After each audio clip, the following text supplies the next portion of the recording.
उन्हाळ्याची सुट्टी लागली की घरात एकच हाक ऐकू येते, ती म्हणजे आई काहीतरी खायला दे ना. आणि रोज रोज नवीन काय बनवायचं हा मोठा प्रश्न पडतो. म्हणून मी आज एक अशी रेसिपी घेऊन आली आहे की घरामध्ये जे साहित्य उपलब्ध आहे त्यामध्ये तयार होते आणि अगदी 10 मिनिटात ही रेसिपी तयार होते.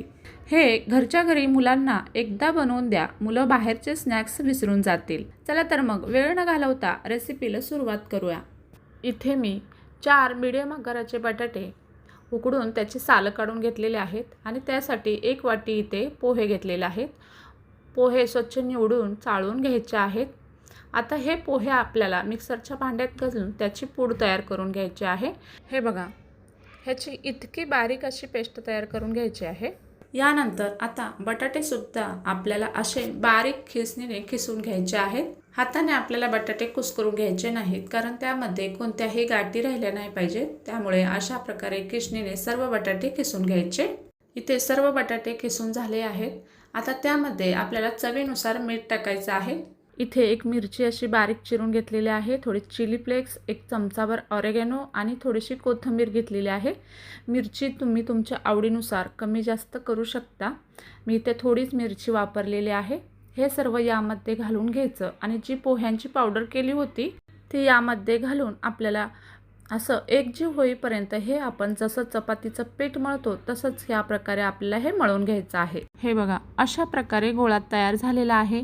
आता हे पीठ आपल्याला 10 मिनिटासाठी झाकून ठेवून द्यायचं आहे. 10 मिनिटानंतर हे पीठ थोडंसं आपल्याला घट्ट झाल्यासारखं वाटतं, कारण यामध्ये जे पोहे घातलेले होते ते पाणी शोषून घेतात. त्यामुळे यामध्ये थोडंसं पाणी घालून आपल्याला हे पीठ अगदी मऊसूत होईपर्यंत मळून घ्यायचं आहे. जसं जसं पाणी आपल्याला लागेल तसंच थोडंसं पाणी घालायचं आणि हे पीठ आपल्याला मऊसूत होईपर्यंत मळून घ्यायचं आहे. हे बघा, इथे अशा प्रकारे पीठ आपल्याला तयार करून घ्यायचं आहे. त्याला अजिबात चिरा पडू नयेत असं.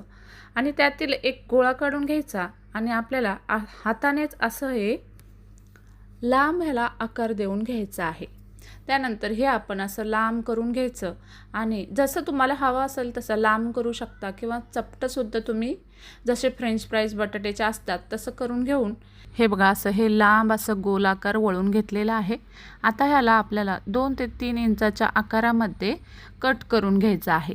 जसं तुम्हाला हवं असेल तसं मोठं छोटं याला कट करून घ्यायचं. हे बघा, हे अशा प्रकारे इथे सर्व असे बनवून घेतलेले आहेत.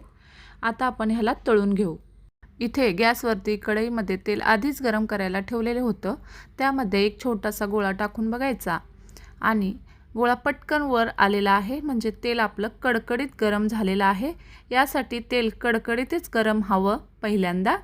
त्यानंतर इथे असे एक एक करून आपल्याला हे फ्रेंच फ्राईज तेलामध्ये सोडून द्यायचे आहेत. सर्व फ्रेंच फ्राईज सोडून झाल्यानंतर 1 मिनिटभराने आपल्याला गॅस स्लो करायचा आहे आणि स्लो गॅसवरतीच आपल्याला हे फ्रेंच फ्राईज तळून घ्यायचे आहेत.